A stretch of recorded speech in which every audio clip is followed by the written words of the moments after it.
guys? Murph's here, and today we're going to be talking about the third episode in our World War II comparison rifle series, which will be this Enfield No.4 Mark I Star, chambered in .303 British.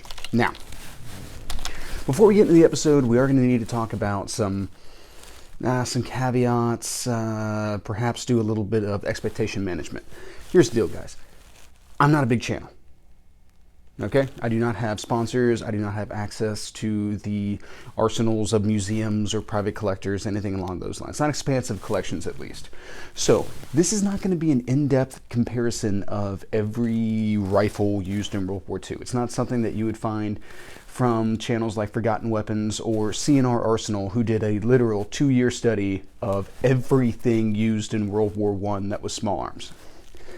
I haven't got the resources. I don't have the capability. I wish I did, and I look forward to CNR Arsenal eventually being able to cover World War II. Can't wait. However, what I do have access to is a friend's collection. He's a military surplus rifle collector, specifically in World War II, and he happens to be able to provide one rifle per major power from World War II.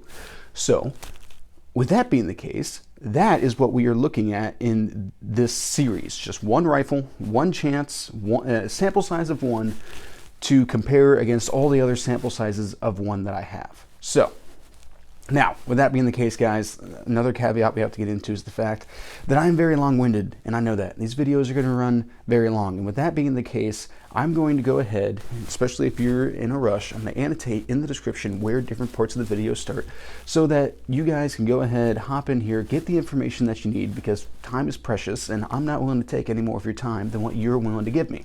So, go ahead, check the description, get the wave tops, the information that you actually want out of this video so that you can get on with the rest of your day, and hopefully at some point you come back, because I would like to think that I add a little bit more information than just the bare bones aspect of this video, or at least that's what I try to do. That's why they take so long.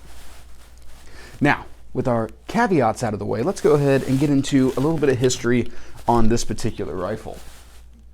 But first, a little bit of coffee. Now,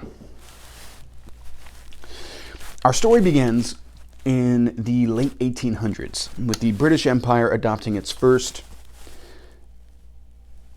repeating rifle. Cartridge, well, I guess you could say magazine-fed repeating rifle, replacing the Martini Henry. Now, this rifle would originally be termed the Lee Metford. However, there would be a ton of changes spanning from the Lee Metford all the way to this rifle, because we are kind of talking about the rise and the fall of the Lee Enfield design. So we're not necessarily going to get into all of that history, because there's a ton of changes. There's all kinds of minor and major updates that occur between the 1880s and 1944. So, with that being the case, we're going to go ahead and gloss ahead to the Lee Enfield. Now, Lee Enfield is the next progression of the Lee Metford and stands for the original designer, Mr. Lee, as well as Royal Small Arms Factory Enfield. Now, this would be the rifle, this entire concept based around the rimmed .303 cartridge would be the rifle that the British would fight multiple colonial wars with. They would take into both Boer Wars, as well as World War I. Now, in World War I, along with the rifle being changed, we also have a lot of updates to how nomenclature is thrown out there. And ultimately, post-World War I, the rifle used in World War I would be called the #1 Lee... let me start at the very beginning. With the Lee Enfield short magazine Lee Enfield #1 Mark III Star. That's very long, correct? So, short magazine Lee Enfield is the pattern name. Lee Enfield obviously being the designer and manufacturer. Now, the number in general, when it changes over to the number system, the number identifies a pattern, what previously would have been known as patterns. So that gives you the overall layout and form of the rifle, how the stock is set up, the barrel minutia as far as length or perhaps profile, all those types of things, like what the pattern looks like as a base. That is what number indicates. Now, mark indicates a major change to that pattern. sight arrangements, or perhaps something to do with the barrel or the stock, something that might make a minor change to the overall form but doesn't constitute a complete redesign. That is a mark. Now a star indicates a minor change, and there's a lot of different things that could encompass a minor change, and I'm extrapolating information that I've been able to receive so far, so don't necessarily take this as gospel. But what I have noticed about star designations in British service is it generally requires a manufacturing refinement deletion. So, for instance, the short magazine Lee Enfield No.4 Mark III had a magazine cutoff switch for a rather outdated overall process of how military battles were going to be fought. The Mark III Star eliminates that deletion, or eliminates that magazine cutoff. So in this case, we're not necessarily talking about we changed the rifling in the barrel to where we're now going to have a new point of impact, and we now have to go through this whole big process of making sure that the sights are calibrated and a major redesign. All we did was eliminate a cut into the receiver and then a switch that moved across and blocked the magazine. So if anything, we actually made the rifle stronger. It's a minor change that doesn't require that the rifle be taken into brand new testing, because we made it stronger. Like we can actively all agree that not cutting a hole in the side of the receiver probably makes a gun stronger. So that's kind of how the British naming convention goes. Now, the rifle served faithfully. It was an excellent rifle, absolutely. However, in the post-war era, everyone, or the interwar period, as I'm going to refer to it, everyone went ahead and made minor changes and refinements to their service rifles, based off of things that they picked up from World War I that either proved to be true or false, however it was that they needed to change things, as well as getting in line with what was kind of popular in military communities at the time. So a lot of a return to the short rifle concepts. Now this rifle was ahead of a curve on the short rifle concept. The British are like the trendsetters for short rifles.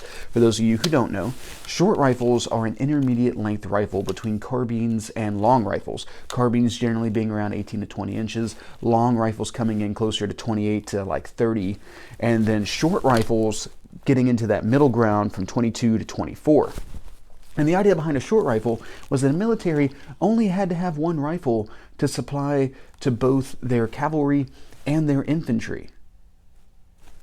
You didn't have to have a carbine that only went to the cavalry and a long rifle that only went to the infantry and then tie up your production capabilities in building two totally different rifles. You got one universal rifle that everyone can use. It makes a lot of sense. It's a very practical choice, and it's a surprising choice prior to World War I. Not very many people pursued this concept. Now, in the interwar period, a lot of militaries went to short rifles. The British were already there. And you might ask yourself, why bother with going to short rifles in the interwar period? Cavalry is more or less dead unless you're Polish. But we now see the rise of mechanized infantry, of the use of armor and trucks and transport and all that kind of stuff. And this rifle fits better into those compact spaces than a long rifle does.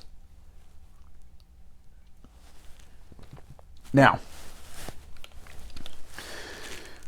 the British are no different in this case. They decide that they want to take a look at their rifle and make some minor changes.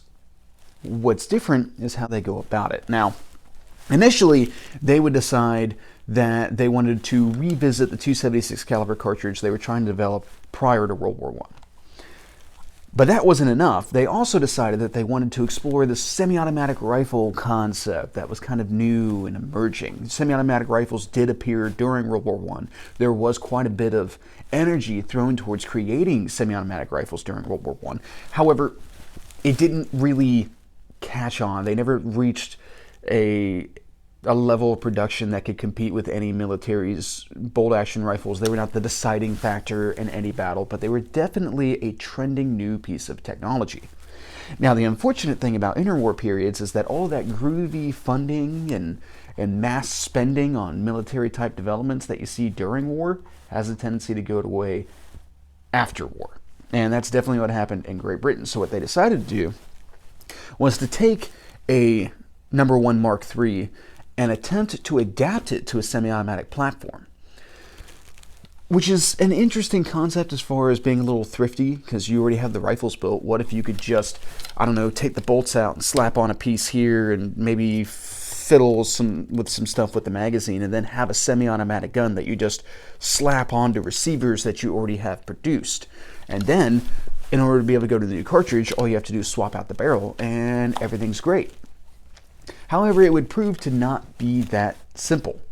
And even though tons of designs were entered into trials and a lot of pre-production rifles ordered to be able to send them out to troops maneuvering in the field, doing training exercises and stuff like that, none of these rifles were catching on. The development process was just dragging further and further out. Until World War II was declared, and all of a sudden the British realized that they were still stuck with the No. 1 Mark III and its turn-of-the-century design practices, or manufacturing practices, which were not up to date with current trends, because they kept holding out for a semi-automatic rifle that was just over the horizon. Well, now they're in a pickle, because war is on. So, 1939, they would hastily put together what would prove to be the No. 4 pattern, and they would get about 5,000 out in the field for real-world trials. By 1941, they standardized on this pattern and started producing these rifles en masse and with a quickness. Now, that's like a quarter of the way to close to halfway through the war at that point. Like, the U.S. is about to join the conflict, and they've just come online with a brand new rifle. You can pretty much guarantee that the No. 1 Mark III would continue to see service all throughout the war.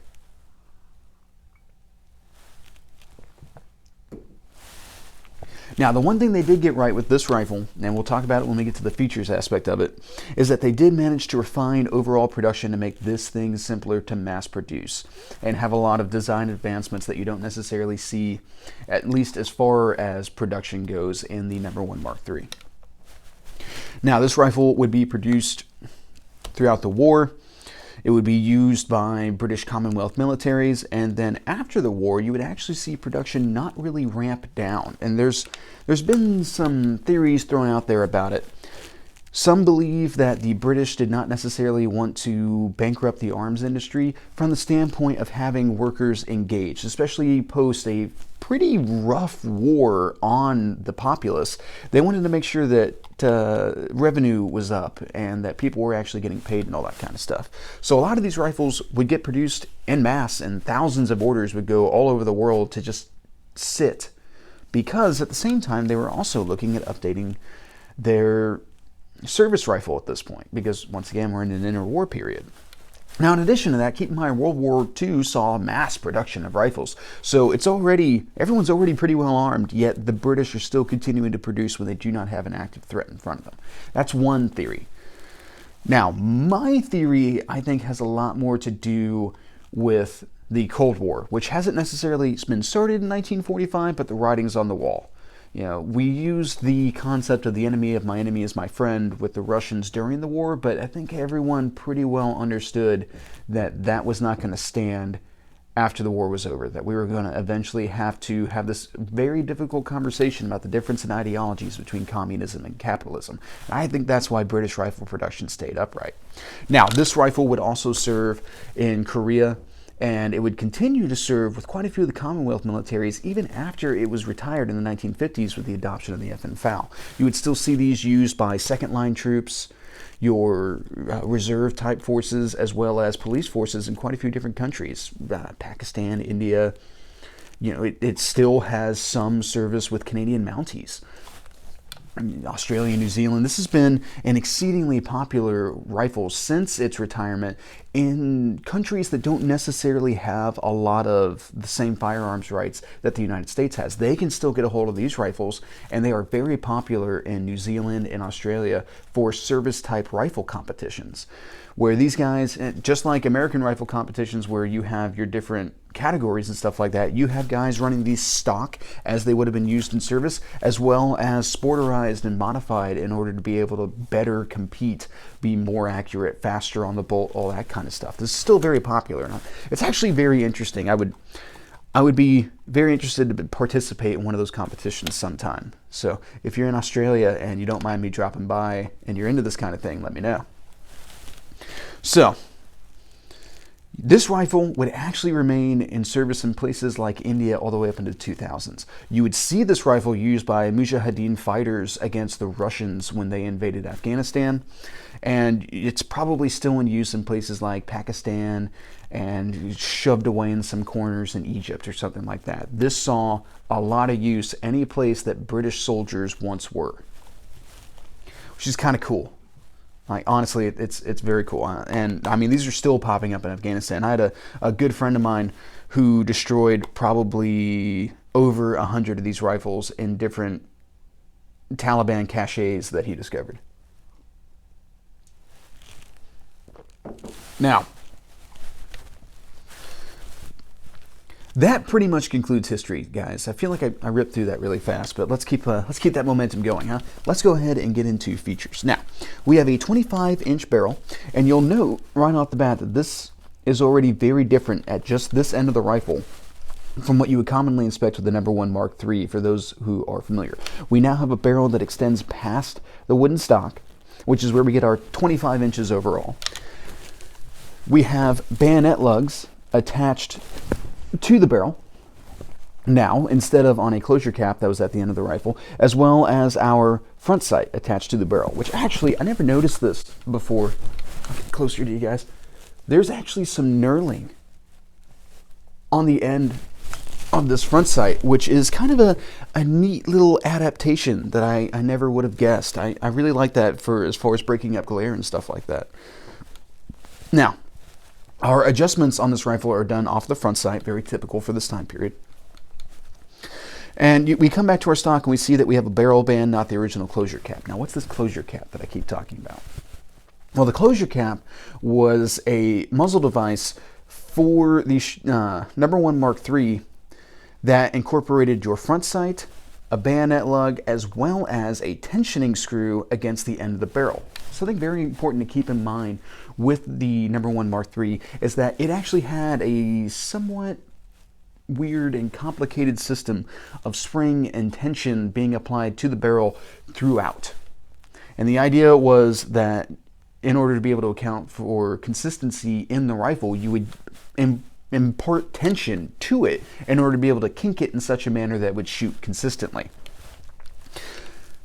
It's a complicated system. It's a system that, once again, when we talk about the turn of the century type manufacturing process, that requires a lot of fine tuning and hand fitting and all that kind of stuff. This rifle does not have that system. It did away with it entirely. Now, it wound up going with a slightly heavier barrel, which gives us a slightly heavier overall weight, but it's a manufacturing refinement, and it was long overdue. Now, you'll see that we also have sling swivels attached to the rifle. No sling. Blame the guy I'm borrowing the rifle from. Coming back to our receiver area. So, when it comes to receiver stampings, they are marked on this side of the rifle. This is a Long Branch produced rifle from 1944, Long Branch, Canada in this case. These rifles were produced in Canada as well as the United States from Savage Arms. Now, we have a cock-on close bolt with rear locking lugs. And we'll talk about rear locking lugs more here in a little bit, but I do want that to be noted that it has rear locking lugs. This is not a Mauser based bolt action design. This is very much so a homegrown bolt. Now, you'll also note that we have a multi-piece bolt design, again, a departure from the Mauser 98 bolt. You'll see that across the top here we have our stripper clip bridge, which allows for loading. Now, on the No.1 Mark III, this would have been rounded. On this rifle, as a further refinement, this has been squared off. This is, in general, British rifles, British weapon systems in general, remind me of like a steampunk influenced design. That's what I think of whenever I look at them. Like, looking at this charger bridge, this reminds me of like wrought iron girders and stuff like that, or you know, walking into a 1930s train station and you see all the wrought iron across the ceiling and all that kind of stuff. That's what I think of whenever I look at this. When someone tells me that there's a complicated system of springs along this barrel, that reminds me of kind of like steampunk type things where it's just a little bit overcomplicated because an advancement hasn't come out yet to be able to refine the overall system. Maybe it doesn't come across like that to you guys, but that's just, you know, if you want like a little peek inside my head, that's what I think of whenever I look at a lot of British military arms. And I mean, the Vickers machine gun and Webley are definitely indicative of the same types of processes. Anyway, back to the bolt. So we have multi-piece design, which actually we have a threaded bolt head. Very interesting. Now, we do have a rimmed 303 British cartridge that this is still chambered for. They never got the 276 caliber off the ground. We have an L-shape sighting design with 300 meter and 600 meter apertures. Our magazine is a 10-shot capacity, fed by stripper clips, 2 of them, in fact. We do not have last shot hold open. Our safety is placed on this side of the receiver and is a yes or no type affair. Now, in the safe position, it disengages the striker and then also locks the bolt in the closed position. Now, we have knurling on the back of our cocking piece, which if a second strike capability was needed, you would be able to cock the weapon and then attempt to send that round downrange. Keep in mind that it is 2 clicks because the half cock position doesn't do anything but lock the bolt. Now you'll see that we also have a 2-piece design on the stock. This is very typical for the time. And surprisingly enough, this actually has fairly solid lockup. A lot of times you'll find these rifles with just the smallest amount of wiggle between those 2 pieces, but this one's actually holding up quite nicely. All right, our magazine is an internal magazine, though it does extend out of the body of the rifle. We'll talk about that more here in just a little bit. Now, we do have a straight stock design. However, you will note that we have a hook in it, which allows you to pull against it in order to be able to seat it into your shoulder, which I do really appreciate, like, a lot. Now, this is a Mark I star. Now, what does that mean? So normally right here, you would have a bolt release lever if you had a number 4 Mark I. This being the number 4 Mark I star, you remove the bolt by bringing it back to this notch here in the receiver, flipping up your bolt body, and then extracting it from the receiver. Which you can kind of tell that this is a war production rifle because we do have some chatter marks right there on the tang. But anyway, then when you need to replace it, you bring it back up to that point, you rotate the bolt into that notch, and then lock it into the receiver. So that is how we know that this is a number 4 Mark I star. Now, post-war, there would be a number 4 Mark II, and we would see yet another change to the naming scheme in which they went from Roman numerals, which, if you guys didn't know, I've been saying 3s and 1s and 2s and all that kind of stuff in Roman numerals this entire time, over to Arabic numerals. So if you see a number 4 Mark II enumerated as Roman numerals, it's technically wrong, and you get to like win that beer bet with that little bit of information. Now, you would see a change in the sights on the number 4 Mark II where they would switch from these 2 different L-shaped apertures over to a range adjustable aperture as well as a battle sight aperture. Now, you would also see a change on these butt plates. Now, originally these butt plates would be bronze, then they would move over to a zinc alloy known as Zamac, and then post-war they would go over to a steel butt plate. So this rifle is actually fairly correct for World War II, which is kind of surprising because a lot of these rifles were converted over to the Mark II platform. So I believe this to be a Zamac butt plate. Now you'll also note in the butt plate,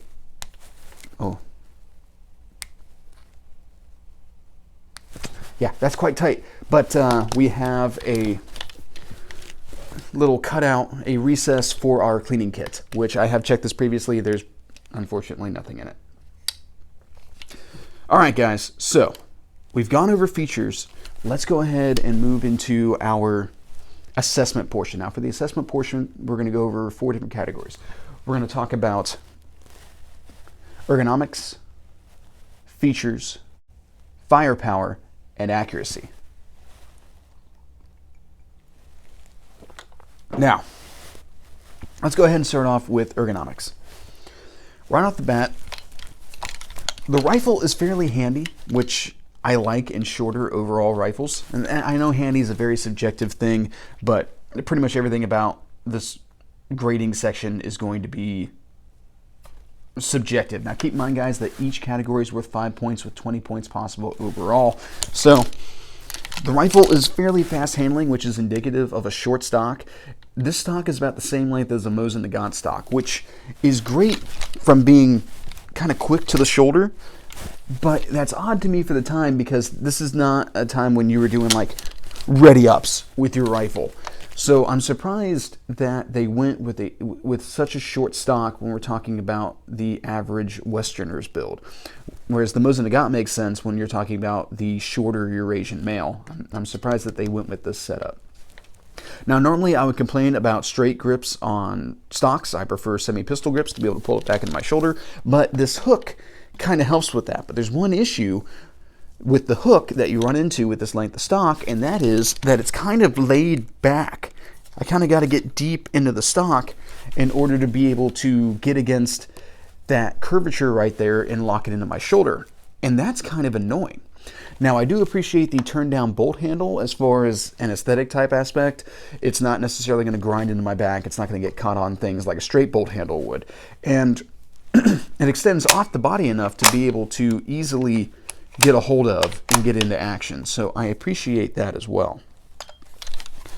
Now, stock-wise, I mean, we have our heat shield up here, which is great for not burning my fingies, and then also gives me a fantastic place to be able to grab the rifle, especially if we're doing bayonet type practice. Now, I know I forgot to mention it, but this did use a socket type bayonet, which was in a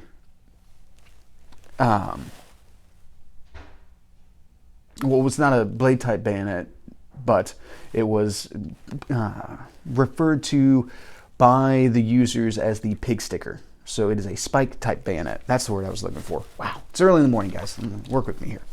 So later they would go to a blade bayonet closer to the end of the war, but this is a departure from the original rifle, which the #1 Mark III, which used a blade bayonet. Sorry guys, I know I'm a little distracted, but I just discovered that the front sight on this rifle is canted. Huh. Well, that's news. The owner and I are going to have to talk about that. All right, anyway. So,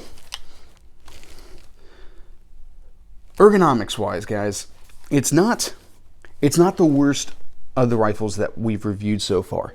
I have plenty of real estate to be able to place my offhand on, and then I, in theory, have something to bring my hand against. However, the shortness of the stock is not necessarily my preferred for that. Like, if I had a semi-pistol grip, I think I would be better capable of pulling this thing into my shoulder. So with that being the case, it is still slightly better than a Mosin Nagant, so I'm going to give it... Oh, that's so tough, because I don't necessarily... The rifle handles exceedingly well. So that being the case, I'm going to give it a 3 out of 5.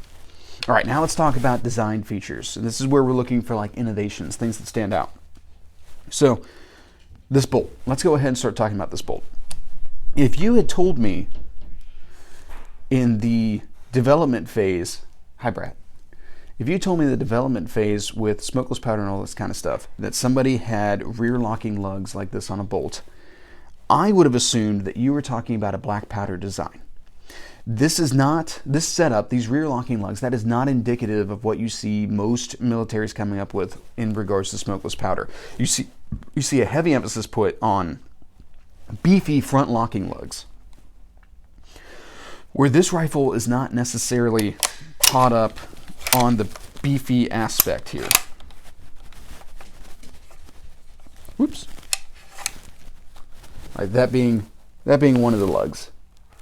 That is a rather small lug. Now, this one, more or less acting as the other, that's a good sized lug. But now we have pressure being received in a kind of cattywampus manner. So if we sat down and looked at a piece of paper and you told me, you showed me the schematics and showed me this rifle, I would tell you that this would not be a successful lockup design. I would tell you to refine it, to beef up that other lug, to go to forward locking lugs, like any number of things. I would tell you to go ahead and change about this rifle overall. However, just like with the Mosin Nagant, which didn't necessarily have the beefiest of lockup systems, this clearly worked, and worked rather well, I might add. So this is kind of where the just as good crowd actually gets a little bit of credibility. Not the just as good crowd that tells you that like you should buy airsoft gun parts to put on your AR-15 whenever you build it, and look at this AR-15 I built for like $40. Oh, isn't it amazing? Yeah, that's a, everyone said that light barrels are a good idea, so I went with the number 2 pencil, because pencil weight, right? That's what they meant? That kind of thing. We're not talking about that kind of just as good. We're talking about this actually got tested. It was checked to see if you would have any type of overpressure conditions that would override it, that were reasonable, and it was found to be perfectly acceptable for military service and served faithfully. The setup served faithfully in 2 world wars and quite a few others. So clearly it worked out just as well. Wouldn't have guessed it, but it did work out just fine. Now, design innovation, one of the great things about how this bolt head is set up is that it actually kind of helps with installation as far as head spacing and all that kind of stuff, to where all you really need to do is swap out the numbered bolts to be able to get the rifle to headspace. So at this point, you don't need necessarily like some super wizened armor to put these rifles together and get them out into production. You can take relatively skilled labor and say, hey, here's a go no-go gauge. Keep swapping out these bolt heads. Keep going in numbers until you find one that head spaces, and then it's good to go. And that is a great design refinement. I appreciate the little things done to be able to streamline the design process of this gun, or the manufacturing process of this gun. That is something that I really appreciate about it. Now, as usual, our turn down bolt handle does have another side of the coin that is a negative, which is if I have a case failure or a malfunction, something along those lines, it's going to be more difficult to exert enough pressure to be able to overcome any tension on the bolts. So that could be mud, or that could be a swelled casing, something along those lines. Now, a straight bolt handle would be better for that overall. What I will say for this gun though is that the bolt does come off enough that I can get a very consistent grip on it, but ultimately if it was a straight bolt handle, I would still be able to have more surface area to exert more energy and get better mechanical force out of. That's just an aspect of physics that we can't overlook. Now, this safeties placement is fantastic. I actually really like that. That's right there for a right-handed firer's thumb, and it just being 2 positioned, that's really all you needed anyway. So I appreciate that. All right, guys, so for design features of this rifle, I mean, it's a bolt action rifle. That's kind of standard, more or less, for the time, and refinements in manufacturing are not necessarily something that the end user notices, minus that he has a rifle in his hand, which, if you're doing the right things in a war type scenario to begin with, guys are going to have rifles in their hand. So I don't necessarily call this, I don't grade design streamlining that highly in this comparison, because it doesn't necessarily impact anything about the rifle in a manner that is earth-shattering for the soldier. So, unfortunately, that's kind of a lot of where this rifle is winning in overall design sense in comparison to a No. 1 Mark III, but we're not comparing it to a No. 1 Mark III. So with that being the case, again, guys, I'm feeling pretty middle of the ground on this with a 3 out of 5. Now, let's go ahead and talk about firepower. We have a .30 caliber cartridge, the .303 Enfield, which is a rimmed cartridge. Now, I've talked about rim cartridges previously, and the issue with rim cartridges is that you potentially run into a phenomena known as rim lock, which is where the cartridge that's attempting to be loaded gets caught on the rim of the cartridge below it in the magazine. Rimmed cartridges are open to this possibility. Rimless cartridges do not have this as a possibility. So, with that being the case, we have an automatic possibility for malfunction with these rifles, especially feeding from two different strip clips. That kind of ups that overall probability. Now, a lot of guys say, well, why are you feeding from strip clips when you can manually remove the magazine? And these would be the guys who played the first Call of Duty video game, where that was how you reloaded your No.4 Mark I, which was releasing the magazine. That is not what this rifle was designed to do. This rifle is still designed for this magazine to be used just like any other internal magazine. In this case, it's an integral magazine because it's extending out. It's an outie, not an innie. So, this rifle was meant to be fed by stripper clips. In fact, just keep in mind, guys, in general with magazines, especially at the start of World War II, it's not that common for troops to just wantonly throw magazines aside like they're disposable, because at this time they're not necessarily disposable. Magazine, like external box magazine type designs, are a fairly new concept, and they only really saw rise with submachine guns. And even then, it was still kind of expected that you were going to retain those submachine gun magazines. And that was because magazine technology was at a point where things were still very finicky, where certain magazines liked certain guns based on stacking tolerances and all that kind of stuff. So like guys who had in the Russian military who had magazines for the PPSH-41, kept those magazines. They did not just wantonly throw those magazines away, and they took care of those magazines if they wanted those magazines to take care of them. Now, in many militaries, even with handguns, with semi-automatic handguns, you didn't just toss magazines. You got issued 2 serialized magazines that went with that gun, and you didn't just wantonly throw away that property. You're still signed for it. When this rifle was originally developed, it's pretty much always had this magazine set up. However, in order to discourage the idea of troops just tossing this magazine, because the only time this is supposed to come out is disassembly and cleaning, they actually put a bit of chain that connected to the magazine and connected it to the stock. Like, that's the level of dedication to don't drop my magazine they had. Little bits of steel bent over to look like clips, perfectly acceptable. They were it was a dime a dozen to produce them, and you could toss those out all day. Not a big deal. They did not expect those to come back. But magazines, totally different thing. Technology was not where it needed to be in order to make that a sustainable, replaceable item. So that little diatribe there out of the way. Now, most people will sit there and say, well, it's a 10-shot magazine and automatically has an advantage over every other rifle. But like I've mentioned, with every other rifle, it still loads from strip clips. So you still have to load it twice to get it to 10 rounds. Yeah, great, you've got 10 rounds on tap, but if you exhaust those 10 rounds, you have a longer overall reloading process. So when do you hit a point of diminishing return with 5-round strip clips? Is it better to just load a 5-round magazine twice or to load a 10-round magazine twice? Where does that dynamic transcend? And there's a lot of back and forth that you could go with that, but just keep in mind that this is not automatically better because it holds 10 rounds. Now, something that does make this excellent is the smoothness of this bolt. Now, in the Gewehr or the Mauser 98K review, I mentioned that the Mauser 98K had a very smooth cock-on open bolt in the Mauser action. And that I found it smoother than the Mauser 93, which is a cock-on close. And I said specifically for Mauser actions because I had this rifle in mind.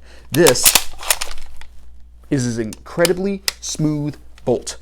It is fast. This thing feels like it's on ball bearings. It just glides. And this is something that the British use to great effect. Now there's a process known as the Mad Minute, and this is what everyone always gets excited about with the Lee Enfields, is the Mad Minute, which was the training that British soldiers would undergo in which to fire this rifle as fast as they could from the shoulder. And the idea was to be able to get a ton of ammunition out within a minute. In fact, the record is 38 rounds in a minute, all impacts on a 12-inch plate at 300 yards. It was from a British rifle instructor just prior to, or at some point. I don't want to say just prior to World War II. I don't actually remember the date, and I don't really care overall. Regardless, that's impressive shooting. Now, not every British soldier was able to maintain that capability. However, if you got a platoon together, they could throw down some pretty rapid rifle fire. And you would get anecdotal stories from World War I about German troops being convinced they were under fire from machine guns, when in fact it was just an infantry platoon.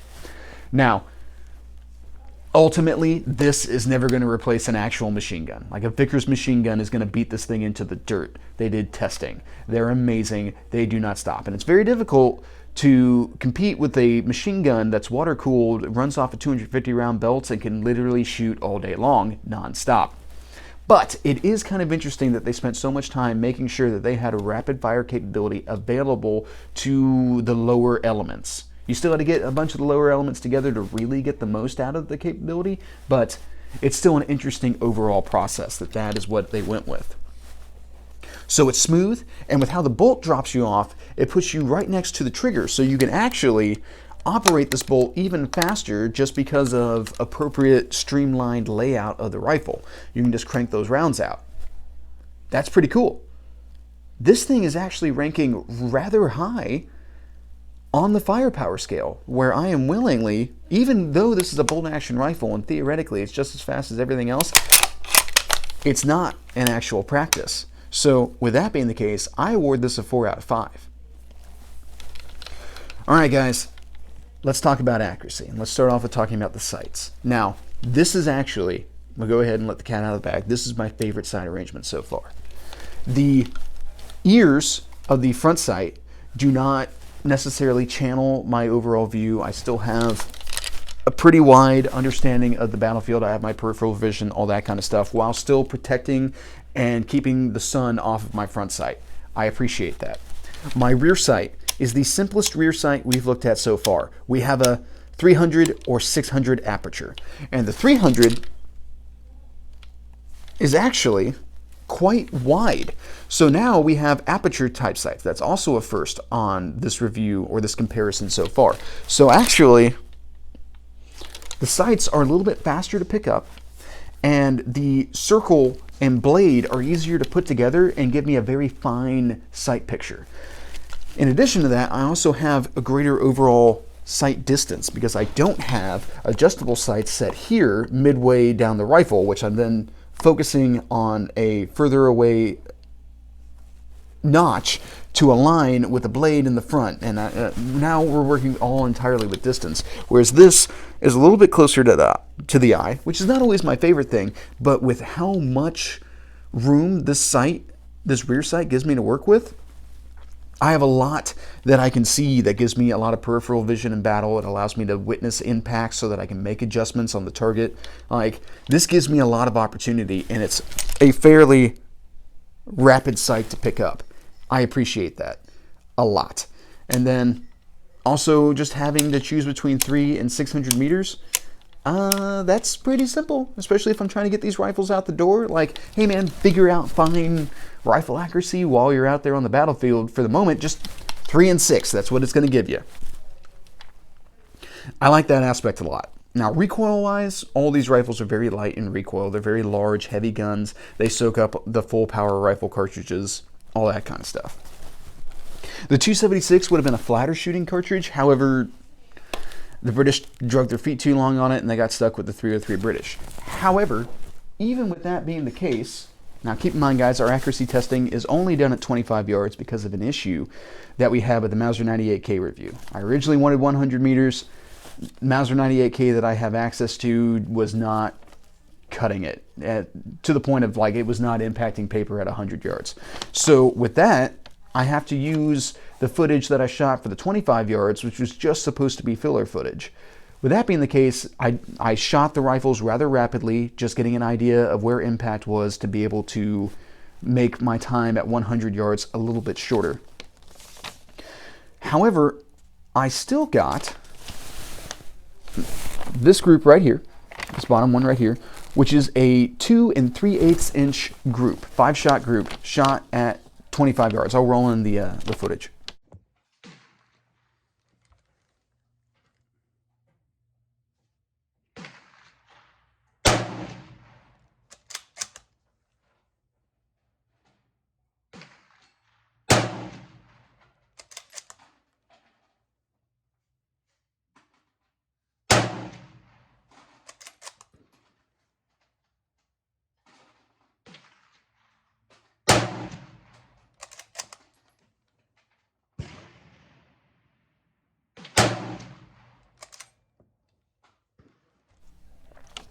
So as you guys can see, I was not taking my time. I wasn't like super focusing on my breathing and all that kind of stuff. I was just kind of repping out the rounds, and I still got a 2 3/8 inch group, which out of all the groups shot so far, in comparison to the Mauser's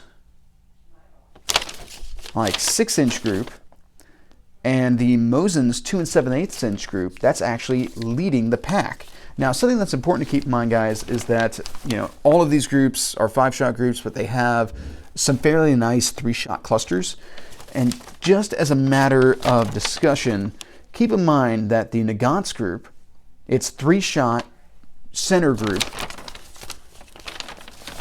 this one right here, is coming in at 1/2 inch. The Mauser's 3-shot group is coming in at 1 9/16, and the Enfield's is coming in at 7/8. So that is some excellent accuracy results from these rifles. I would like them to be tighter, of course, because, I mean, we're shooting at 25 yards, but, you know, I put that limitation on when I didn't take my time in making the shots. Regardless, the number 4 is leading in accuracy at this point. Maybe not for the 3-shot groups, but for the 5-shot groups that I actually want to base all of our information off of, this thing's in the lead. It's just edging out the Mosin Nagant. However, with what we're already seeing in accuracy, I'm going to go ahead and give this a 4 out of 5. So if I kept my math straight there, I believe that gives this a 14 out of 20 overall. And I do want to kind of throw a little bit against it because this sight is canted, which explains why we're having some left to right dispersion as we move out to greater distances, and also why this front sight is adjusted so far over. So I'm gonna talk to the owner about that. But all right, guys, that pretty much covers what I have to say about this rifle. I know this video was the longest one yet, but give me time. I'm sure I'll make them even longer. That's pretty much what I got, guys. Have a good day.